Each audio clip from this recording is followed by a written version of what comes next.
Então, bom dia a todos, mais uma vez. Você também que está aí participando desses estudos pela internet, você é muito bem-vindo. Fica sempre o convite. A Igreja Presbiteriana está agora em Nova Granada. E se você é daqui, venha nos fazer uma visita. Escola Dominical, todo domingo às 9 da manhã. Nós estamos, graças a Deus, pela vida dos irmãos que vieram, nesse dia tão alegre e festivo de chuva. Nós já agradecemos a Deus, já nos lembramos aqui de 1 Tessalonicenses 5,18, Paulo dizendo: em tudo dai graças, porque essa é a vontade do Senhor em Cristo Jesus para convosco. E nós estamos alegres em estarmos nesta manhã aqui na casa do Senhor para estudarmos a palavra dele.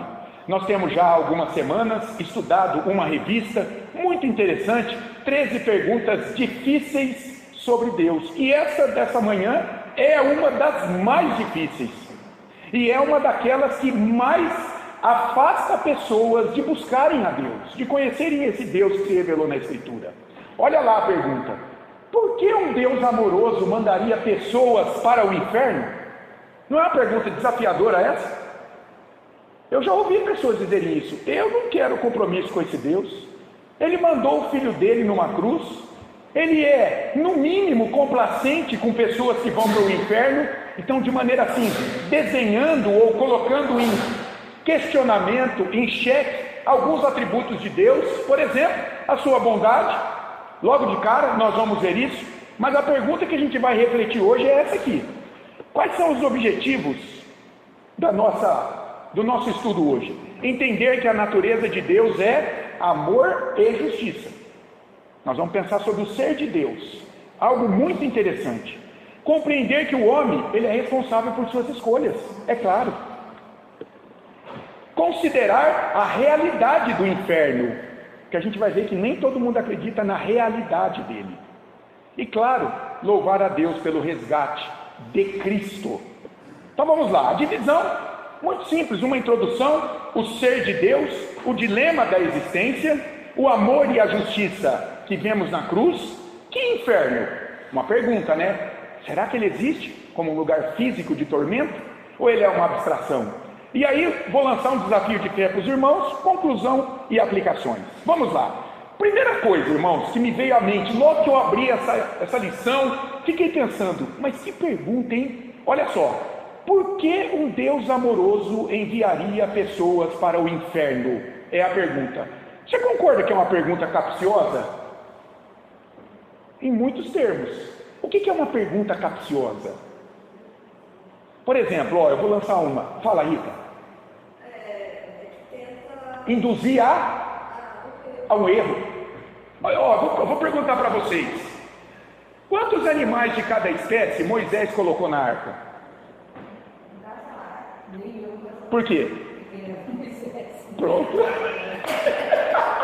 Não era Moisés, gente. Essa é uma pergunta? Toma uma premissa falsa como base.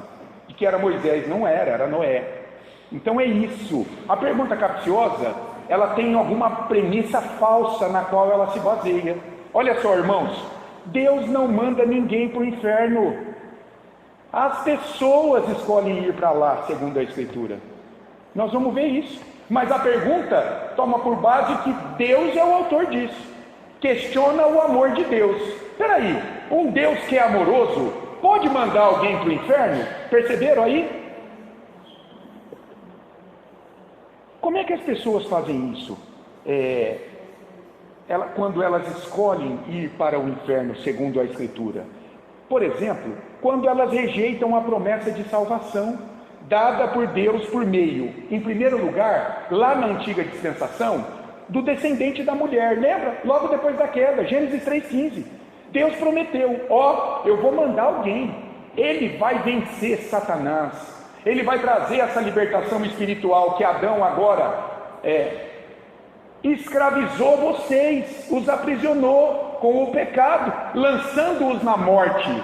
Mas eu vou enviar o descendente da mulher. Então aqueles que na antiga dispensação caminharam confiantes na promessa messiânica do Redentor, e foram muitos, esses foram salvos. E na nova dispensação, Jesus veio para cumprir a promessa. Ele é o descendente final de Abraão. Paulo vai falar aos Gálatas. Ele é o cumpridor da lei. E lá em João 3,36, é um texto-chave aqui da nossa lição hoje, a gente vê isso, ó. Por isso, quem crê no Filho, o descendente da mulher, tem a vida eterna. Foi liberto do inferno. O que todavia se mantém rebelde contra o Filho, não crê nele, não verá a vida, não terá essa vida eterna, mas sobre ele permanece a ira de Deus. Então, em um primeiro momento, aqueles que rejeitaram Cristo, eles estão indo para o inferno. Mas aí fica a pergunta, irmãos, olha só, mas e aquelas pessoas que nada souberam sobre Jesus? Ah, e agora? É justo que terminem no inferno? Entenderam a pergunta?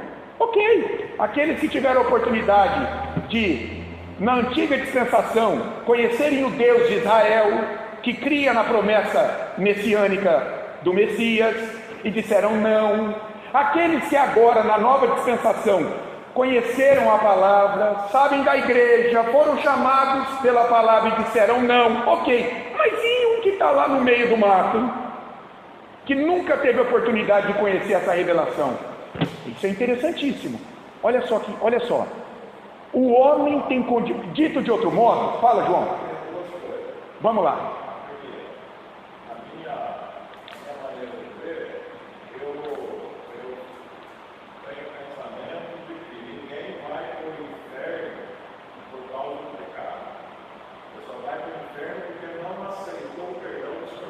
Rejeitou a Deus.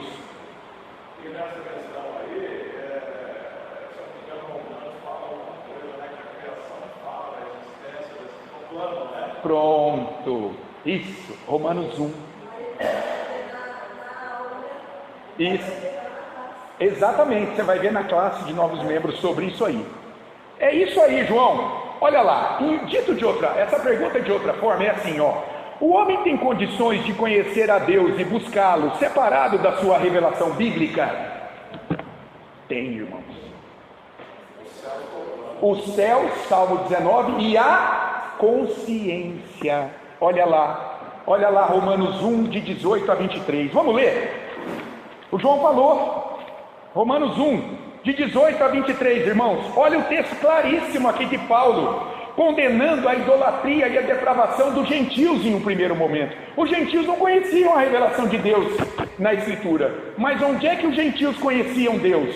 Ó, a ira de Deus se revela do céu contra toda impiedade e perversão dos homens que detêm a verdade pela injustiça. Porquanto o que de Deus se pode conhecer é manifesto entre eles, porque Deus lhes manifestou algo suficiente para que o homem o reconhecesse. Porque os atributos invisíveis de Deus, assim o seu eterno poder, como também a sua própria divindade, claramente se reconhecem desde o princípio do mundo, sendo percebidos por meio das coisas que foram criadas. A criação geral revela o poder de Deus, a divindade de Deus. Tais homens são por isso indesculpáveis, quando não reconhecem esse Deus olhando para a criação em um primeiro momento. Porquanto, olha como o verbo aqui é tendo conhecimento de Deus. O pressuposto é, esses homens podem conhecer a Deus. Tendo conhecimento de Deus, não o glorificaram como Deus, nem lhe deram graças. Antes se tornaram nulos em seus próprios raciocínios, obscurecendo-se-lhes o coração insensato, inculcando-se por sábios, tornaram-se loucos e mudaram a glória do Deus incorruptível em semelhança da imagem de homem incorruptível, bem como de aves, quadrúpedes e répteis. E no capítulo 2, além da criação geral revelar Deus, a consciência desse homem fala que Deus existe. Olha que interessante. Capítulo 2, versículos 14 e 15. Quando, pois, os gentios que não têm lei, por que eles não têm lei? Eles não têm a lei de Moisés revelada a eles, a palavra, mas eles têm uma lei gravada onde? No coração, na imagem de Deus neles, na consciência, e a consciência de todo homem é o tribunal de Deus na vida dele. Você não precisa ensinar uma criança a mentir. Ela sabe, você não precisa ensinar uma criança de que pegar o material do amiguinho é errado. Por que ela faz tudo isso? E por que ela sabe que é errado? Porque a imagem de Deus está nela. Olha o que diz aqui, Romanos, ela não conhece a Bíblia. Romanos 2, 14 e 15. Quando, pois, os gentios que não têm lei procedem por natureza, segundo a sua imagem, segundo a sua própria criação, quando eles procedem de conformidade com a lei, não tendo a lei, servem eles de lei para si mesmos. Ora, todo mundo sabe que matar é errado. Você conheceu o mandamento em Êxodo 20, repetido em Deuteronômio 5? Matar é errado. Roubar é errado. O adultério é errado. Então, quando um gentio que não conhece o mandamento, ele se comporta obedecendo o mandamento, ele acabou de trazer o mandamento para a vida dele. Entenderam isso? Olha só, a consciência está ali, o mandamento está lá. Estes mostram a norma da lei gravada no seu coração, testemunhando-lhes também a consciência e os seus pensamentos, mutuamente acusando-se ou defendendo-se. Então, meus amados, a revelação geral e a consciência humana, olha que interessante, elas não revelam o pecado e a necessidade de Cristo. Não, elas não são suficientes para conduzir o homem a Cristo, mas elas tornam o homem indesculpável por não reconhecer a existência de Deus e buscá-lo para que ele se revele a ele e o salve. Se revele como, pastor? Eles não conhecem Jesus? Meus irmãos, Deus tem modos extraordinários de salvar o homem. Como é que Deus salva ordinariamente o homem? Pela pregação da palavra de Deus, conduzindo-o a Cristo, maneira ordinária. Mas Deus é Deus, meus irmãos. Deus pode salvar alguém lá no meio do mato. Há muitas pessoas que não têm a Bíblia traduzida para o seu dialeto, para a sua língua. Milhares de povos no mundo ainda não têm a Bíblia na sua língua. Então, Deus pode salvar uma pessoa dessa de modo extraordinário? Claro que pode. Quando esse homem, essa mulher, essa criança olhar para tudo que está ao redor dele, considerar a sua consciência e pensar, existe um Deus grandioso, eu quero conhecê-lo. Aí, buscando esse Deus de maneira extraordinária, esse Deus pode se revelar e salvar essa pessoa. Graça. A graça está em todo canto. De maneira ordinária, eu vou repetir. Como que eu creio que Deus salva o homem hoje? Pela pregação da palavra. Mas de modo extraordinário, sim, Deus pode conduzir alguém a reconhecê-lo, olhando para a criação, e aí alcançá-lo. Eu não sei como. Lá no último suspiro, Deus pode alcançá-lo. Não é? Olha que belíssimo. Senhor, eu não sei quem o Senhor é, mas o Senhor existe. Me salva, Deus. Quem é que pode dizer, porque ele não conheceu a palavra, ele está perdido? Quem pode dizer isso, irmãos? De maneira extraordinária, hein? Fique bem claro. Isso não é regra não, hein? A regra é graça mediante a fé em Jesus Cristo. Mas de modo extraordinário, Deus pode alcançar alguém. Não é? E esse homem, então, por não reconhecer e buscar esse Deus pela revelação geral e consciência, ele vai se tornar indesculpável na sua condenação. Entenderam isso? Além da revelação geral e consciência, claro, Deus se revela ao homem de modo pleno por meio de Cristo, revelado na Escritura, especialmente por meio da vida e obra de Jesus Cristo.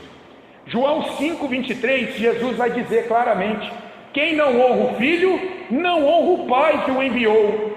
E claro, se a pessoa toma esse caminho, ela está escolhendo o inferno como destino, não é?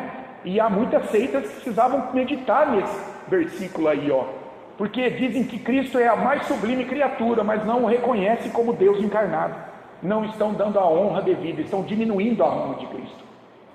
Se você perguntar para muitos desses sectários, os seguidores dessa seita, eles vão dizer: não, nós honramos o Filho, é a criatura mais esplêndida de Deus. Não, meu caro, se você não reconhece Jesus como Deus Filho encarnado, você não está honrando não, você está diminuindo a honra dele.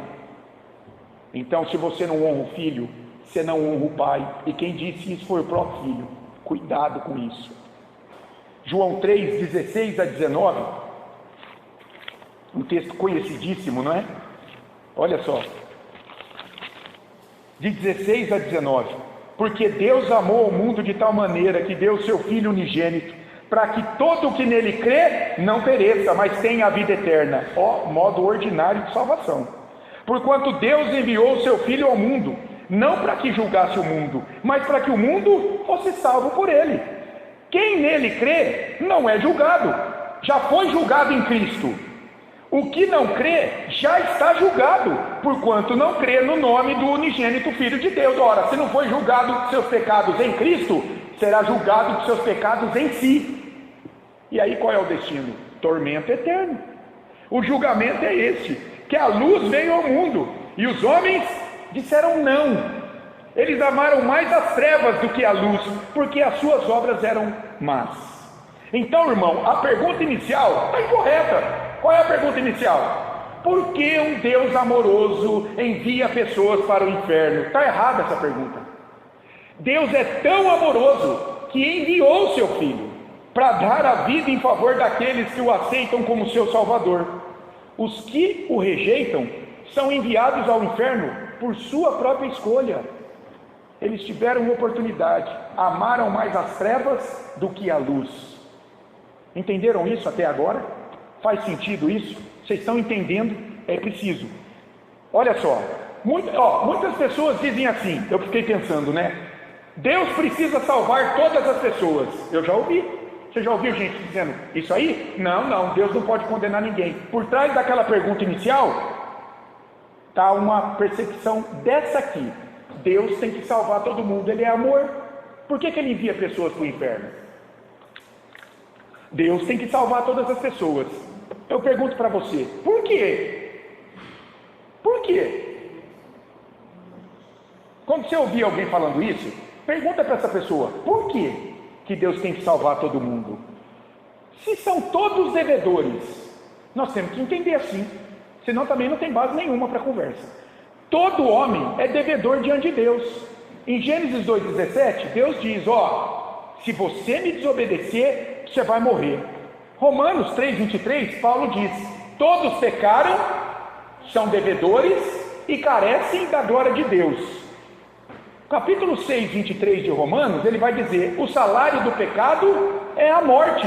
E em Romanos 5,12 ele diz, a morte passou a todos os homens. Por quê? Porque em Adão todos pecaram. Bom, então, segundo a Bíblia, tá? Se você não quer considerar a Bíblia como a base, aí fica difícil a gente conversar. Mas se você entender que a Bíblia é a palavra de Deus, a Bíblia está dizendo que toda a humanidade é devedora diante de Deus. Então, se é assim, Deus, como benfeitor supremo, Ele não pode perdoar quem Ele quiser.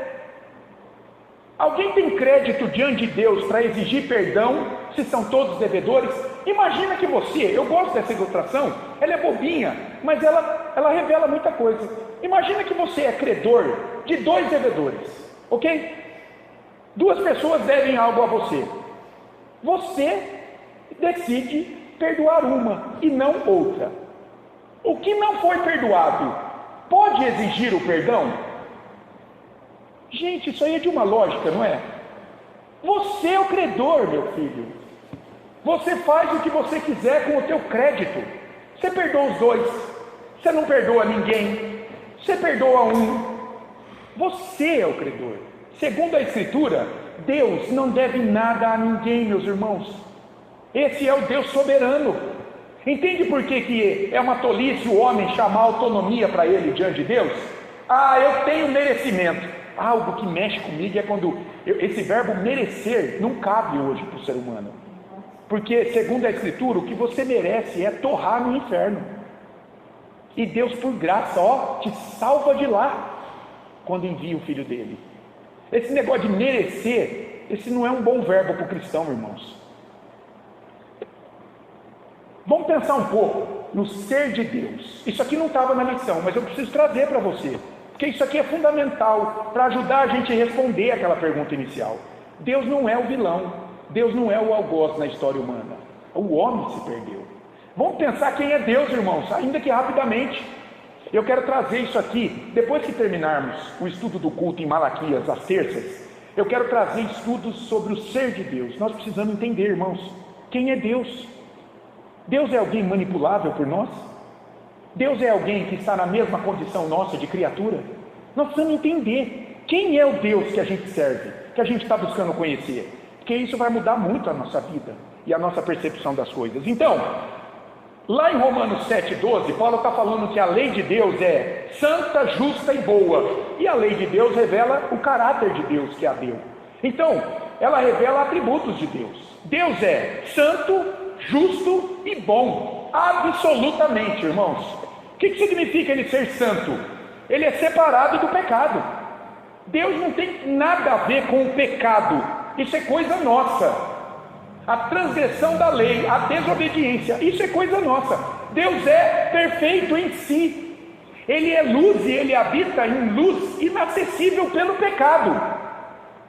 Então a gente já começa a perceber, como é que um pecador pode entrar na presença dele no céu? Como? Não tem jeito. Você tem que ser purificado de alguma forma para entrar no céu. Segundo lugar, Deus é justo. Isso significa que Ele sempre faz o que é certo. Sempre. O erro não está nele. Ele é imparcial também no seu julgamento. Ele não usa 2 pesos e 2 medidas a depender da pessoa. Não. Ele disse, se me desobedecer, vai morrer. Em Ezequiel capítulo 18, versículo 4, você vai ver, todas as almas são minhas. A alma que pecar, essa morrerá. Deus é justo, irmãos. Ele pune o pecado, mas Ele também oferece salvação. E ainda, Deus é bom. Significa, Ele não tem prazer na dor, Ele não é sádico. Parece que quem faz aquele tipo de pergunta um Deus amoroso enviaria pessoas para o inferno? Sabe qual é a impressão que eu tenho? Que na visão dessa pessoa, Deus é um ser que está sentado numa cadeira em algum lugar, gordinho, com a mão na barriga, dando risada da destruição humana. Esse não é o Deus, irmãos, da Escritura. Deus é bom, Ele tem misericórdia, Ele sempre deseja o melhor para as suas criaturas. Olha lá, Ezequiel 18. Eu gosto desse capítulo. Ezequiel 18. Olha o que a gente lê no versículo 23. Veja, Ezequiel está profetizando para um povo no exílio. Acaso tenho eu prazer na morte do perverso? Diz o Senhor Deus. É uma pergunta retórica. A resposta é, claro que não. Não desejo eu antes que ele se converta dos seus caminhos e viva. Olha o desejo de Deus para a sua criatura. Se arrependa, me obedeça e viva. Olha o versículo 32. Porque não tenho prazer na morte de ninguém, diz o Senhor Deus. Portanto, convertei-vos e vivei. Pedro, na sua segunda carta, olha só, capítulo 3, versículo 9, olha o que ele diz. Não retarda o Senhor a sua promessa, como alguns a julga demorada. Muitas pessoas naqueles dias de perseguição estavam pensando assim, eu estou desanimando da fé, porque Jesus está demorando demais para voltar, para trazer a consumação de todas as coisas, e o povo de Deus está sofrendo demais aqui. Pedro está dizendo, não, Deus não retarda essa promessa. E por que Ele está demorando então? Olha agora. Pelo contrário, Ele é longânimo para convosco, ou seja, uma paciência infinita, não querendo que nenhum pereça, seja lançado no inferno, senão que todos cheguem ao arrependimento. Vontade de Deus é salvar. Ele é bom, Ele não tem prazer em ver a pessoa num tormento eterno. Então, esse Deus pode ser acusado de culpa ao permitir que o pecador não arrependido termine seus dias no inferno? Um Deus assim, irmãos, por escolha dele, esse Deus pode ser culpado? Claro que não. Escolha do pecador em recusar reconhecer esse Deus lá fora, na sua consciência, e aqueles que têm oportunidade aqui. Um Deus assim, que é justo, santo e bom, ele pode ser acusado quando ele permite que alguém termine os seus dias num tormento por sua própria escolha, por sua própria rebeldia? Claro que não. Lá em Ezequiel 34, de 6 a 7, saúde, ela aí. Ezequiel 34, versículos de 6 a 7. Olha Moisés. E passando o Senhor por diante dele, de Moisés clamou: Senhor, Senhor Deus, compassivo, clemente, longânimo e grande em misericórdia e fidelidade, que guarda a misericórdia em 1000 gerações, que perdoa a iniquidade, a transgressão e o pecado, ainda que não inocente o culpado. Claro, o pecado precisa ser punido, senão Deus deixa de ser justo. E visita a iniquidade dos pais dos filhos, e nos filhos dos filhos, até a 4ª e 3ª geração. O que Moisés está dizendo aqui? Deus é compaixão, é paciente, retém a sua ira pelos pecadores, Ele é grande em misericórdia, mas Ele é fiel às suas promessas. Ele precisa punir o pecado, senão Ele deixa de ser justo. Ele disse: se me desobedecer, vai morrer. Veja o que diz Moisés aqui: Ele não pode inocentar o culpado. Claro, do contrário, a sua natureza seria comprometida. Deus é, na natureza dele, na formação dele, justo. Lembra? Ora, se Ele é justo, Ele tem que cumprir a sua palavra empenhada. Ele não é como a gente que quebra a palavra. Se Ele não cumprisse, Ele deixaria de ser um Deus confiável, irmãos. Tudo parte dessa premissa. Deus avisou o homem, e o homem desobedeceu a Deus. Portanto, a culpa não é de Deus se alguém vai para o inferno, a culpa é da própria pessoa. Um Deus que não cumprisse a sua palavra seria confiável? Por definição filosófica, Deus precisa ser pleno, não é isso? Ele tem que ser muito mais do que nós, até por definição. Senão, como é que Ele vai ser confiável? O Deus aqui, ou é tudo ou é nada. É por isso que os reformados olharam para a Escritura e disseram assim: toda a Escritura é inspirada por Deus.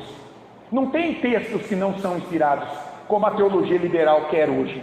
Hoje tem muita leitura liberal da Bíblia que diz assim: ah, não, quando Paulo falou isso aqui, Paulo era machista, então isso aqui você pode tirar da Bíblia.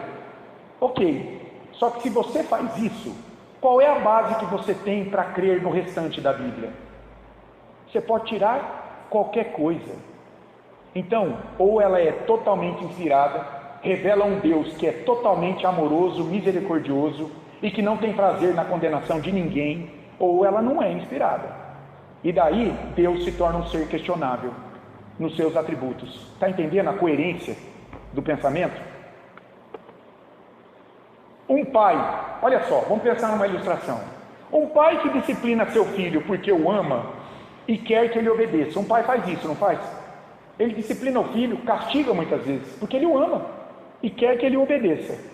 Você consegue ver aí o amor e a justiça, no caso, o castigo andando juntos? O amor e o castigo caminhando juntos. Deus não deixa de ser bom quando permite que um pecador vá para o inferno. A pergunta questiona o amor de Deus. Vocês perceberam? Como que um Deus amoroso envia pessoas para o inferno? O que está sendo questionado aí? O amor de Deus, a misericórdia dele. Ah, esse Deus não podia fazer isso. Um pai, quando castiga um filho, deixou de amar? O amor de um pai por um filho não o impede de deixar que esse filho enfrente as consequências de suas escolhas. Estou te ensinando, me obedeça. Amor significa ausência de castigo. O que vocês acham? Quem ama não castiga? Ah, se eu pensar assim, então eu vou ser domado pelas minhas filhas. E isso vai ser terrível para elas, não é? Tem um provérbio que diz lá: disciplina a tua filha e livrará a alma dela do inferno. A disciplina ali é: inculca nela a palavra de Deus. A estultícia, a tolice. A pergunta inicial, então, irmãos, depois disso aqui, não tem cabimento. Você está entendendo? Por que um Deus amoroso enviaria pessoas para o inferno? Pergunta totalmente sem cabimento, à luz de Deus. Porque rejeitou a Deus. Exato, porque rejeitou reconhecê-lo, seja na criação, na consciência ou tomando conhecimento da palavra. O amor deveria fazer Deus negar sua essência, que é justiça também, porque a pessoa que pergunta aquilo desconhece que Deus também é justo. Ele bota Deus meio que manquitola. Deus é só amor, não é? Lá de 1 João 5, um dos textos mais mal interpretados da Bíblia. João, lá em 1 João 5 diz: Deus é amor. Mas as pessoas não leem o resto. Está vendo o que é uma interpretação de um texto fora do contexto? Leia o capítulo inteiro e veja qual é o amor de Deus, que Ele é. Sabe qual é ali? Resumidamente, Qual é o amor de Deus em 1 João capítulo 5? Deus é amor. Por quê? O que ele fez? Ele enviou quem? O seu amor. O seu amor maior. O seu filho. João vai dizer isso. Ele vai dizer claramente isso no contexto lá de 1 João 5, de que Deus é amor. Mas o que as pessoas fazem? Para defender um amor humano apenas. Para se justificarem pelas suas obras boas. Basta você amar o próximo. Por quê? Porque Deus é amor. Não é isso que João está falando. João está falando que o amor de Deus é Ele ter sacrificado o Filho dele para a tua salvação. E agora, o que Ele espera de você? Ele te amou primeiro. Agora Ele quer que você o ame. Se voltando para Ele em adoração, em serviço, em gratidão. Olha aí, irmãos, que quer interpretar corretamente o texto. Mas as pessoas tornam o amor de Deus humano. Humanizam Deus. Quando elas humanizam Deus, elas estão idolatrando. Transformaram Deus num objeto manipulável nas mãos delas. Entenderam? Um ídolo. Está cheio de Deus aí, ídolo, ó, de um monte de gente. Aí, vamos pensar no dilema da existência. Isso aqui também não está na lição, mas nós temos que pensar. Vai ajudar você a responder com propriedade aquela pergunta inicial. Deus é amor, justiça, misericórdia e fidelidade, segundo a Escritura. Ok? Deus avisou o homem sobre a morte na desobediência. Tudo bem? Vão guardando isso. A criatura pecou, desobedeceu, feriu a santidade de Deus. E agora? E agora? O que Deus faz? Algumas opções. Deus deixa para lá e não condena ninguém. É a pergunta inicial. A cosmovisão de quem faz aquela pergunta. Não, Deus é amoroso, Ele não pode condenar ninguém. Ok? É uma possibilidade. Deus deixa para lá, não condena ninguém. Segundo lugar, Deus condena todo mundo pelo pecado. Meu filho, não há esperança, eu falei. Está todo mundo morto. E uma terceira, Deus salva parte dos pecadores. Ele não é o credor soberano. Ele salva quem Ele quer, para a glória dEle. Ele salva parte dos pecadores. Mas para fazer isso, segundo a Bíblia, para Ele se manter justo, não negar a sua natureza, Ele tem que punir o pecado de quem Ele salva. Ele não pode fazer vista grossa para o pecado de quem Ele salva. Como é que Ele faz isso? Em um substituto, de maneira vicária. Deus ama tanto o pecador que enviou um substituto dele, para que o pecado dele fosse punido nesse substituto. Jesus. Romanos 5:8, Paulo diz isso. Olha só. Mas Deus prova o seu próprio amor para conosco. Não há dúvidas do amor de Deus para conosco. Por quê? Pelo fato, veja, fato não é fábula. Pelo fato de ter Cristo morrido por nós, sendo nós ainda pecadores. Você entregaria o teu filho por um devedor?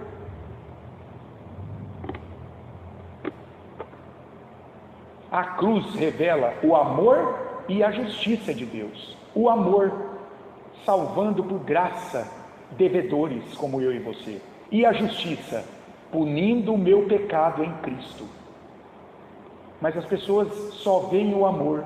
Sabe para quê? Nós vamos chegar lá. Para justificar a sua própria incredulidade. Aquela acusação inicial, aquilo é uma acusação diante de Deus. Não é uma pergunta inocente. Aquilo vem de alguém que está acusando Deus de ser injusto, de não ter amor nenhum, quando permite que alguém vá para o inferno. Quando a pessoa faz isso, ela desconsidera a sua própria incredulidade. Porque uma pessoa que é salva jamais vai questionar aquilo, jamais vai perguntar aquilo. Ela entendeu o tamanho do amor de Deus pela vida da criatura dele. Deus não quer o pecador no inferno, Ele quer o pecador confiado na cruz para ser salvo do inferno. A cruz é o centro do Evangelho, irmãos. A cruz é tudo na nossa vida. A graça e misericórdia se encontram nela, porque foi por ela que Deus se reconciliou comigo e com você, como devedores. É ali que nós vemos o amor e a justiça de Deus, porque o pecado tinha que ser punido. O problema então não é a falta de amor a Deus, não é isso, mas a rebelião do coração humano que diz não para Jesus. Seja lá atrás na promessa messiânica, lembra? O descendente da mulher virá, creia nele, você vai ser salvo. Seja agora, na realidade, a promessa foi cumprida em Cristo. Temos aqui. O problema não é falta de amor de Deus, o problema é a nossa rebelião do coração humano. Vamos pensar um pouco no amor e na justiça da cruz. Olhe para a cruz por um momento, irmãos. Olhe para esse instrumento de tortura aqui, porque isso aqui é um instrumento de tortura. E responda: será que falta amor a Deus ao permitir que um pecador vá para o inferno? Ou o pecador, ao ignorar a cruz em seu favor, escolhe terminar os seus dias no inferno? Está vendo como mudou? Será que alguém tem coragem de olhar para Jesus, levando o pecado do seu povo e dizer que falta amor a Deus? Ou será que a dureza do coração desse homem e dessa mulher impede ele de enxergar esse amor? E daí, por escolha própria, ele o rejeita e ele vai sofrer pelo seu pecado. É muito diferente, entenderam isso? Faz sentido? Deus fez todo o trabalho, meu amado. O pecador precisa apenas reconhecer a sua dependência do sacrifício e da justificação de Jesus em seu favor. Agora, algo interessante também não está no estudo, mas eu quis trazer. Que inferno, hein? Vai para o inferno? Eu já ouvi cada definição de inferno. Muitos não creem no inferno, talvez você não sabia disso, como um lugar físico de punição do pecador, mas como uma realidade espiritual, etérea, apenas um conceito, ou mesmo algo físico, mas de transição da alma punida por seus erros, não se fala em pecado, para um estado mais avançado de espiritualidade. A alma fica lá um tempo, melhora e depois encarna de novo, mas nunca como um lugar eterno de tormento da alma, como a Bíblia diz. Tem uma doutrina que fala da aniquilação da alma. Tem algumas seitas que defendem assim: quando um pecador, alguém que não pertence àquela seita, morre, sabe o que acontece com a alma ou com o espírito dele? É aniquilado. Simplesmente deixa de existir. Segundo eles, isso é terrível. Você simplesmente deixa de existir, deixa de cumprir algo. É a doutrina da aniquilação da alma. Tem outros que defendem a doutrina do sono da alma. O que eles dizem? Quando uma pessoa morre, a alma entra num estado de dormência até o retorno de Cristo. Então não tem uma realidade física depois da morte. Não. É a doutrina do sono da alma. Algumas seitas também entendem assim. Meus amados, preste atenção. Jesus Cristo, preste atenção, foi quem mais falou sobre a realidade do inferno. Foi o Filho de Deus. Foi quem mais falou na Bíblia sobre a realidade do inferno. Olha só, ele falou sobre a realidade física desse local. Lá em Mateus 5:29, por exemplo. Quando ele está falando do adultério: se o teu olho direito te faz tropeçar, arranca-o e lança-o de ti, pois te convém que se perca um dos teus membros.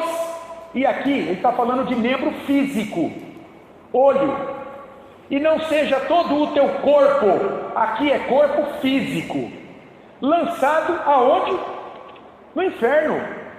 Ele está considerando o fato de um corpo físico como o meu e o seu ser lançado no inferno. Se o inferno é um conceito espiritual e não existe, como é que isso vai acontecer? Em algum momento. Porque a gente sabe que o corpo vai para o inferno no retorno de Cristo. Até lá vai a alma, ou o espírito. Nós já vimos essa questão. São palavras intercambiáveis, eu penso, segundo o Novo Testamento.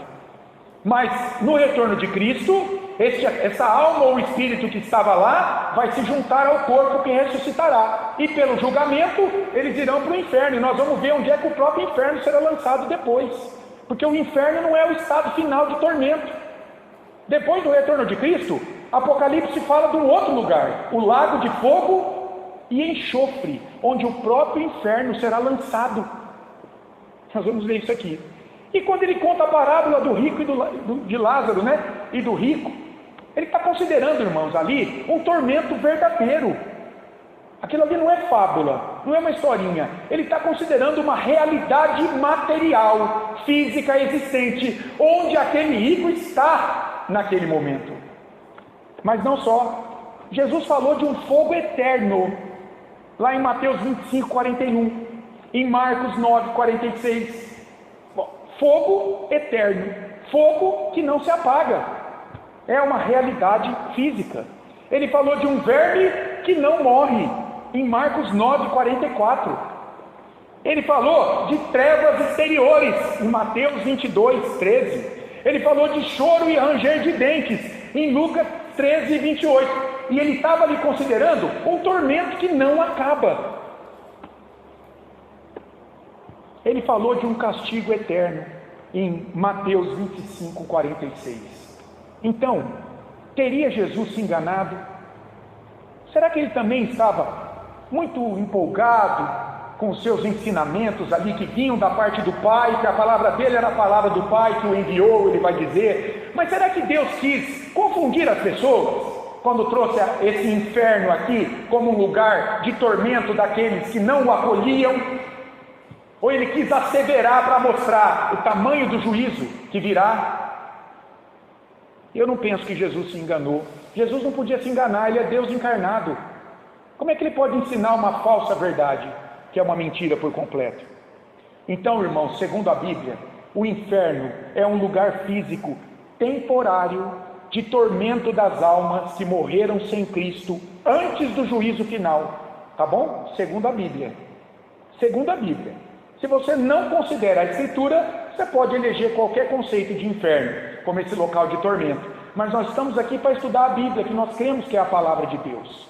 Então, segundo a Bíblia, sim, é um lugar físico, temporário, de tormento das almas que morreram sem Cristo, antes do juízo final. Aí você pergunta, mas peraí, pastor, e os que morreram antes da encarnação de Cristo? Foram salvos aqueles que creram naquele sangue do animal que apontava para o sangue de Cristo. Sempre o sangue de Cristo que salvou, mesmo elas não conhecendo Jesus Cristo, Jesus. Mas elas criam no poder do sangue desse que viria, o descendente da mulher. Ele viria. Então, sempre foi o sangue de Cristo que salvou, seja os crentes da antiga dispensação, seja os da nova dispensação. Tá? Aí, o que Deus, e como Deus salva então aqueles que precisavam buscá-lo e reconhecê-lo lá na revelação geral e na sua consciência, não conhecendo Cristo, o descendente da mulher, de Gênesis 3,15, salvação extraordinária. Agora Deus só o salvou porque o pecado dele foi punido em quem? Em Cristo. É sempre Cristo, irmãos, o tempo todo. Mesmo aqueles que de modo extraordinário Deus resolve alcançar. Ele só perdoa por quê? Porque o Filho dele ofereceu algo perfeito. Por esse também é sempre o sangue de Cristo. Entenderam? Olha como é que a gente vai ficando. A teologia bíblica é linda. Ela ajuda você a raciocinar. As pessoas não te pegam mais com perguntas capciosas. No dia do juízo, olha só, o próprio inferno será lançado no lago de fogo e enxofre. Quem morará nesse tormento eterno, hein? Isso aqui é arrepiante. Abra lá comigo em Apocalipse 20. Olha lá a companhia daqueles que morreram sem Cristo. Olha que interessante, não é? Muita gente, irmãos, ignora essa realidade, que o inferno é um local de tormento temporário. Tem algo pior na consumação. Olha lá, Apocalipse 20, versículo 10. O diabo, o sedutor desse povo aí, que vai guerrear lá na grande tribulação, não é? Que eu creio que é um período de tempo pequeno, que vai anteceder a vinda de Cristo, onde o anticristo será libertado. O diabo, o sedutor de quem vai segui-lo e combater a igreja naqueles dias de maneira como nunca se viu, foi lançado para dentro do lago de fogo e enxofre, onde já se encontram não só, lembra das duas bestas do Apocalipse, a que vem do mar e a da terra? Não só a besta, são servos de Satanás, como também o falso profeta, e serão atormentados de dia e de noite pelos séculos dos séculos. Agora, olha de 14 a 15. Então, quem está lá? O diabo, as bestas, o falso profeta e os adoradores do diabo.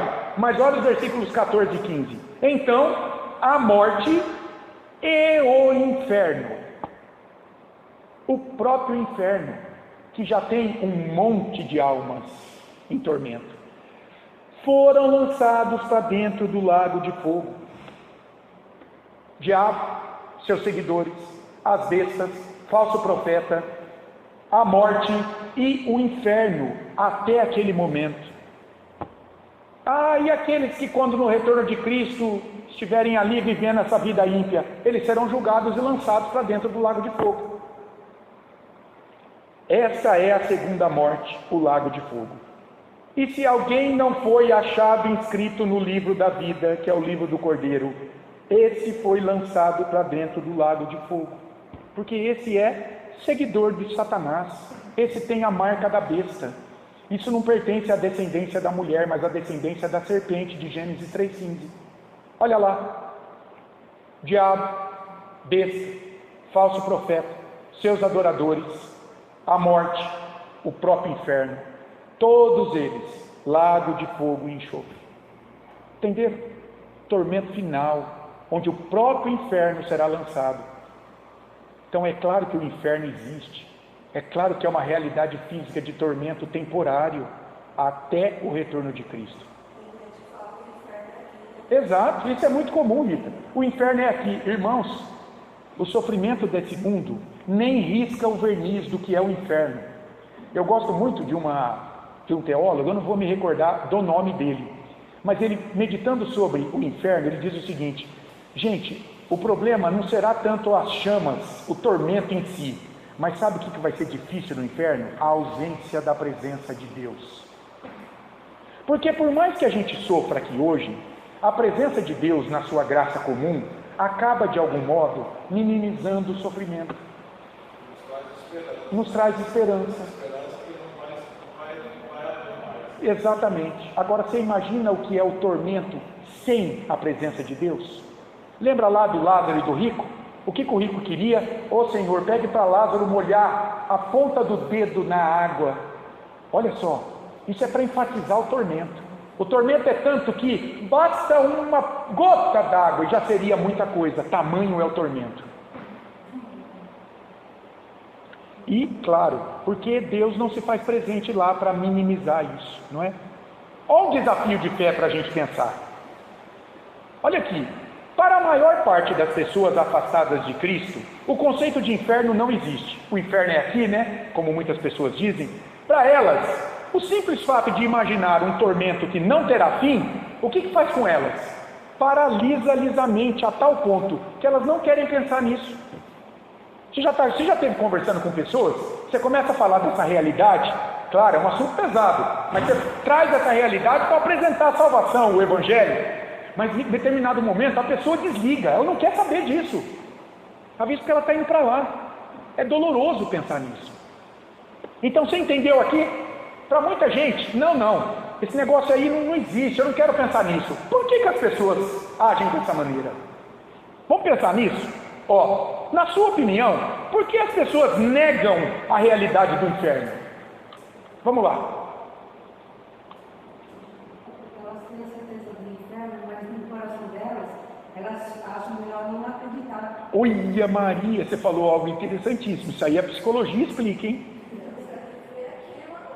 Aqui e agora. Não querem pensar, né, no que tem depois. Não querem considerar que há algo depois. Isso tem duas explicações, pelo menos. Olha só, irmãos. Dito de outro modo, para quem não tem certeza de que não irá para lá, é confortável aceitar essa realidade? Claro que não, não é? Para quem tem certeza que não irá para lá, louvado seja Deus, eu não tenho medo do inferno. Mas e quem não tem certeza? É confortável você assumir a possibilidade de terminar essa vida boa que muitos ímpios desfrutam num lugar de tormento? Claro que não. não é? E o homem vai fazer tudo para negar, irmãos. Eu pensei em 2 motivos principais. Primeiro, claro, espiritual. O que Paulo fala em Efésios 2, de 1 a 3? O homem está morto em seus delitos e pecados, escravizado, dominado, com a rédea conduzida pelo mal em sua vida e condenado pelo pecado diante da lei de Deus. Ele está indisposto espiritualmente a considerar qualquer coisa que o acuse dos seus erros. Vamos chamar de erro. Talvez ele nem reconheça pecado, mas todo mundo chega no espelho e sabe quem é. Não é aquela história de todo mundo presta contas ao travesseiro? Ah, meu irmão, você acha que o ímpio não faz isso? Todo mundo tem, a imagem de Deus, um tribunal ético, a sua consciência. E quando ele escolhe fazer o que é errado na sua vida, ele responde por isso. Motivo espiritual. Mas tem um motivo, Maria, psicológico. Isso aqui é muito legal, irmãos. Autojustificação. O que é autojustificação? É um mecanismo de defesa do ego. O que é o ego? O ego é a nossa personalidade. É o que doma as nossas emoções. É o que nos dá o juízo do certo e do errado. É o que nos traz aquela paz quando a gente acerta, quando a gente erra. É o que nos conduz a agir de um modo e não de outro. É o ego, é a nossa personalidade, é a nossa psique, o nosso mais profundo ser interior. Alguém que sabe que está errado, vai fazer de tudo para quê? Para justificar o seu erro, para evitar se sentir culpado, para evitar ter que encarar conflitos internos. Então aí a gente começa a querer justificar o que a gente faz. A gente faz isso, irmãos. Louvado seja Deus por Jesus Cristo. O Espírito também vai santificando o nosso ego. O próprio Adão, né? Justificar o erro, para a mulher, não é isso? Como é que foi? Isso, João. Ele tanto aponta a falha da mulher, como Deus, o Senhor que me deu, eu estava bem sozinho. Então ele divide a culpa, na verdade, e a mulher, consequentemente, a Satanás. Pronto. Não é isso? Um culpou o outro, transferência de responsabilidade. Eu não. Porque é pesado demais eu reconhecer, eu errei. Olha, vamos pensar um pouquinho, irmãos, nessa autojustificação. Isso aqui é legal para nós. E aí também há o amor sem. Isso, Juarez. Está tudo dentro. Isso, muito bem. Irmãos, olha só. Eu procurei uma definição de autojustificação. A autojustificação, ou a racionalização, dos erros, é um mecanismo de defesa inconsciente do ego, introduzido na psicanálise para quê? Para proteger a autoestima e evitar culpas, criando explicações lógicas ou morais, ou a racionalização. Eu consigo explicar por que eu estou pensando e agindo assim. Para comportamentos cujos motivos reais são inaceitáveis para a pessoa. Ela não pode reconhecer que ela errou. Ela tem que tentar camuflar isso de alguma forma. Vamos pensar, qual é a função da autojustificação? Proteger o ego, a personalidade, de sentir culpa, de conflitos internos. Olha que legal, em muitos psicólogos que trabalham com isso aqui, a pessoa está errada, mas você vai lá, sabe o que eles falam? A culpa não é tua não, a culpa é do meio, foi o meio que te criou e te conduziu a ser assim. Transferência de responsabilidade, mecanismo de defesa do ego. Vai trabalhar o quê? Vai tirar a culpa dessa pessoa. É verdade, muitas vezes a pessoa está se matando por conta daquilo, mas daí você tirar toda a responsabilidade dela, a pessoa deixou de ser um ser moral também. Então você é condicionado pelo meio, mas que tipo de pessoa, que tipo de moralidade você tem? Você não consegue entender o que está acontecendo e se impor muitas vezes? Então você é aquela Maria, vai com as outras o tempo todo? Você não se posiciona nunca. Primeiro, função da autojustificação, proteger o ego. Como é que funciona? O indivíduo constrói argumentos aceitáveis para quê? Para justificar ações impulsivas ou que são questionáveis. De maneira consciente, ele sabe que ele errou, mas ele vai tentar construir um argumento lógico. Olha que legal alguns exemplos, olha como isso é comum, irmãos. Comprei isso porque estava barato. Não é assim? Estava barato, eu passei lá naquela loja e eu comprei. Em 10 vezes. As pessoas fazem isso, né? Isso aqui é técnica de marketing, né? R$ 2,99, você vai pagar 3, mas não vai por 3, vai por R$ 2,99. Ah, compra, rapaz, uma parcelinha, 10 vezes. Ó, comprei isso porque estava barato, ignorando que foi por impulso. Você não comprou porque estava barato. Esse é o teu motivo para você ficar bem com você. Você sabe que você comprou por impulso, você não conseguiu se dominar. Olha outro aqui. Ah, isso aí eu ouço muito. Eu falei palavrão, pastor, mas saiu sem querer. Não, é um hábito na tua vida falar palavrão. Você é crente? O Espírito Santo vai te dar força para você lutar agora para santificar a tua boca, meu caro. Olha Tiago lá, o que ele fala do poder da língua, poder destruidor da língua. É fogo que destrói a floresta. Você não falou palavrão sem querer. Você ignorou que isso é um hábito na tua vida, mas você precisa construir um argumento para não enfrentar o hábito. Então você diz assim, foi sem querer. Entenderam? Isso é lindo, não é? Quando a gente entende essas coisas, a gente começa a entender melhor, e aí a gente ajuda o Espírito Santo a não trabalhar nessa base aqui. O inferno, olha aqui, pessoas, agora vamos pensar naqueles que ignoram a existência física do inferno. Quais são os argumentos que eles constroem?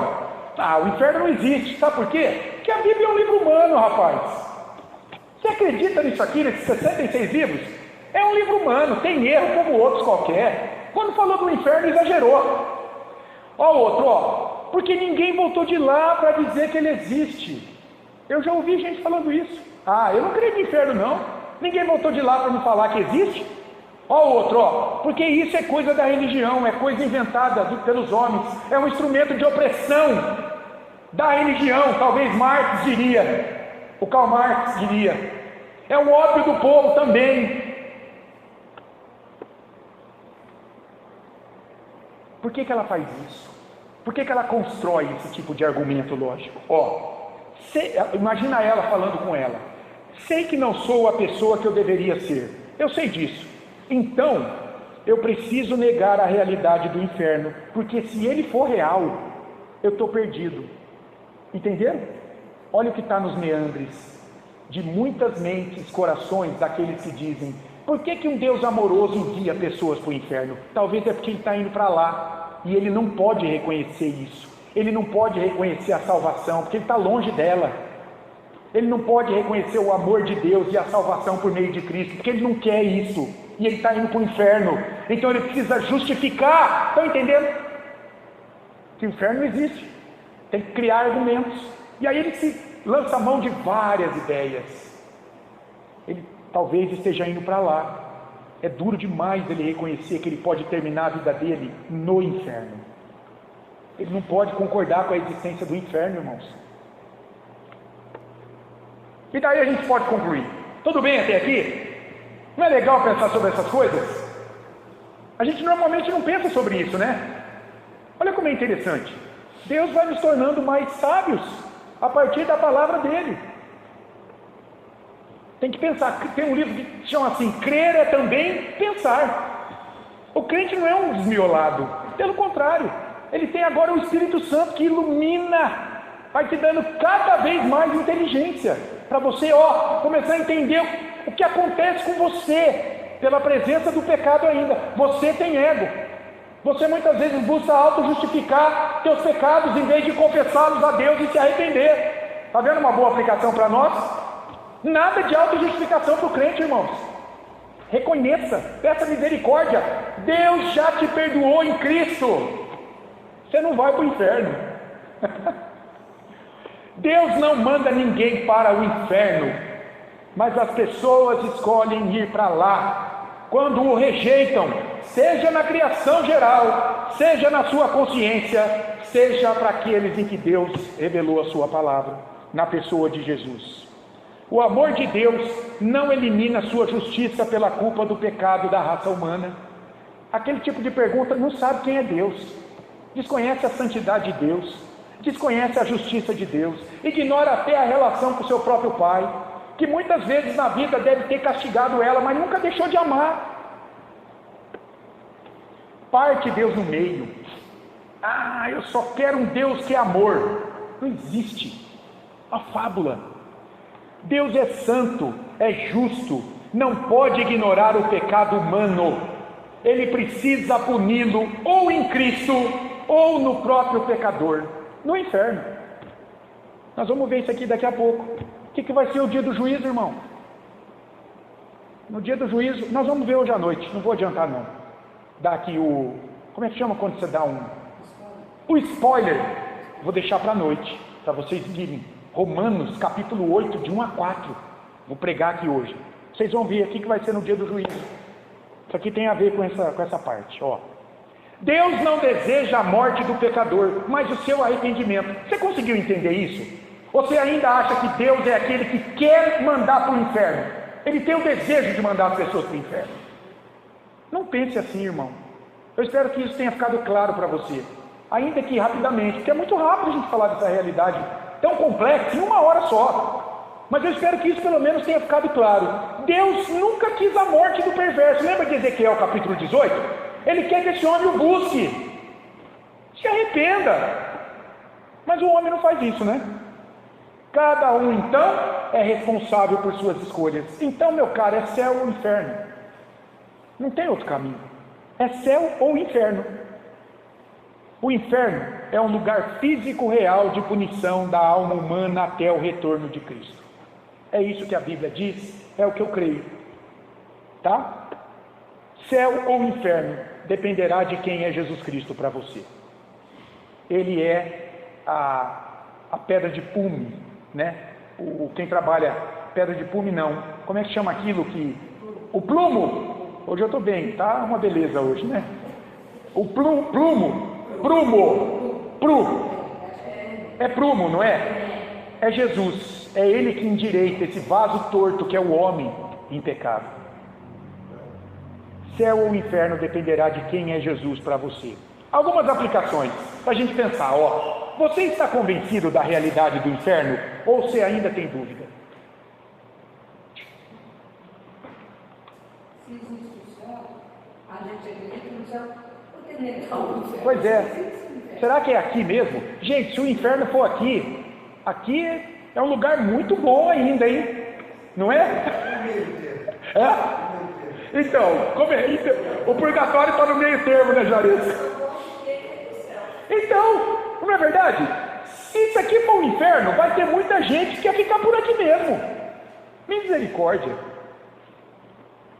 Você está convencido de que Deus não se alegra em ver pessoas no inferno e que isso não compromete o seu amor? Ficou claro isso? Uma coisa não tem nada a ver com a outra, irmãos. Porque para muita gente é inaceitável o fato de Deus permitir a ida de pessoas para o inferno. Lembra da autojustificação? Cegueira espiritual? Sabe por quê? E vem assim à mente de maneira escancarada. É porque talvez elas estão indo para lá. Esses que questionam tanto. E aí dói demais reconhecer essa realidade. Tem que negar. De todo modo. Porque quem está em Cristo não tem medo do inferno. Como é que Deus vai enviar alguém que foi punido em Cristo na cruz para o inferno? Não tem lógica. Se isso for verdadeiro, meu Senhor, que Deus é esse? Que palavra é essa aqui? Então Deus deu a palavra para confundir? E não para trazer paz, reconciliação e bênção com Ele? Você tem que escolher. Porque se essa palavra é para guiar-nos a Deus, para descansarmos em Cristo, então alguém que está em Cristo não vai para o inferno. Nós temos que tomar uma decisão. Você acredita que alguém que nunca ouviu falar de Jesus irá para o inferno? Você tem que responder isso depois dessa aula. Lembra? Por que essa pessoa vai para o inferno? Porque Deus se revelou e chamou a que ele o reconhecesse aonde? Na criação geral e na sua consciência, que é a lei de Deus dada a ele, porque ele é a imagem de Deus. Ele tem condições de buscar esse Deus. Ele não buscou. Ele botou um homem no lugar, ele botou animais no meio do mato e se rendeu a bichos e idolatrou uma idolatria sem fim. Então, ele não precisou ter essa palavra revelada. Deus se revelou a ele e ele disse não. Romanos capítulo 1, a partir do versículo 18. A ira de Deus se revela do céu contra toda impiedade e perversão dos homens que detêm a verdade pela justiça. O detém é que afoga a verdade, de que Deus está aí, mas o homem não o busca. Deus é culpado por isso? Claro que não. O homem é que pecou. Não foi Deus que pecou, foi o homem que pecou e desobedeceu a Deus. Se cada pessoa escolhe seu destino eterno, o que precisamos fazer para escolher o céu? Alguém leia João 3,36? Leia alto aí, João 3,36, novamente. O que o homem precisa fazer para ir para o céu?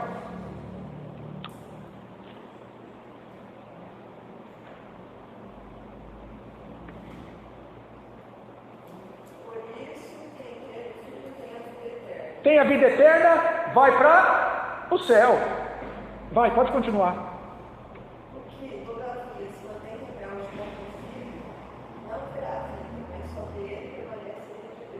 Jesus é o prumo para ir para o céu. É Ele que endireita a vida de alguém aqui. É a justiça dele. É preciso crer nele, só. Você não tem que conquistar o céu. Ele já foi conquistado para você.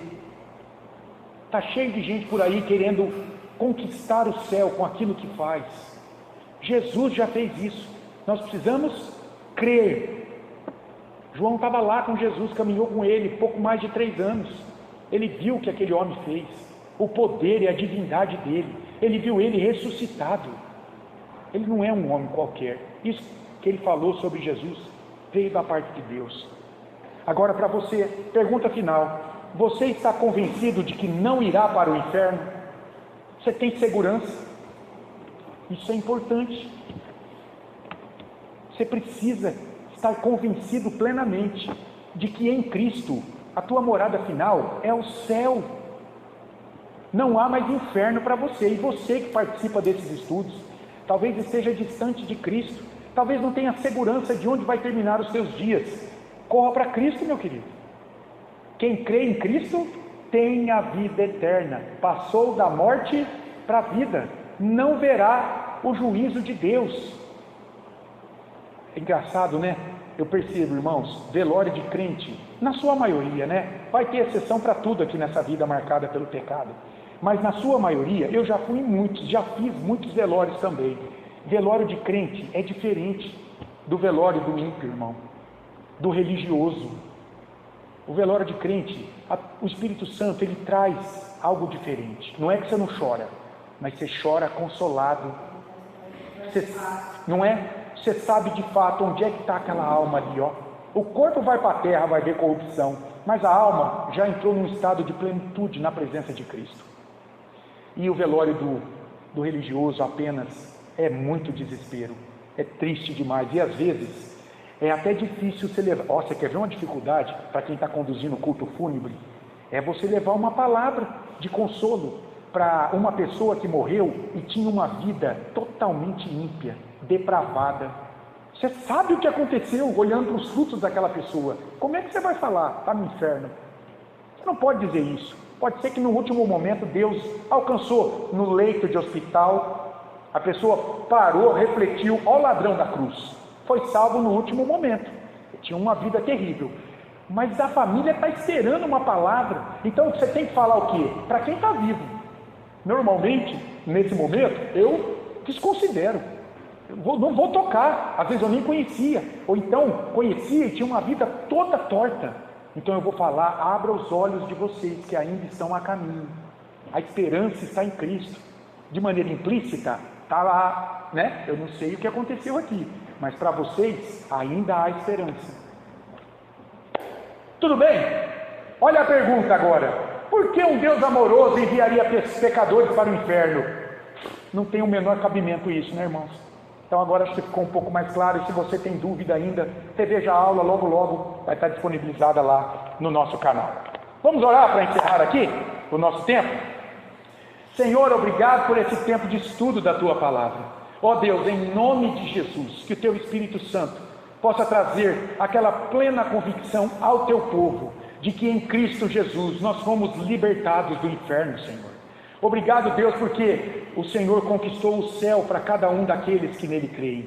E se há alguém aqui, ou alguém que depois participará deste estudo, que ainda não tem essa convicção de que em Cristo Jesus o céu é sua morada final, de que Deus é amoroso e não tem prazer na morte de ninguém, antes que o homem se arrependa e creia em Cristo para a sua salvação. Se há alguém ainda que não tem essa convicção, Senhor, em nome de Jesus, na unção do Teu Espírito Santo, que o Senhor traga essa certeza de que pela fé em Cristo nós temos a vida eterna, de que pela fé em Cristo nós fomos perdoados de toda a nossa iniquidade e o céu é a nossa morada final. Obrigado, Deus, que essa verdade aqueça o nosso coração, a nossa alma, para que possamos te adorar a cada dia, servindo ao Senhor com tudo que temos, Senhor, para a honra e glória do Teu nome e para o nosso bem aqui também nos dias que nos restam. Louvado seja o Teu nome, Deus, pela igreja presente aqui nesta manhã, por aqueles Teus filhos que depois participarão dessa aula também. Ó Senhor, guarda-nos no restante deste dia de todo o mal, possamos sentir a Tua paz e que o Senhor nos prepare para a adoração pública no culto dominical desta noite. Assim oramos em nome de Jesus. Amém. Amém.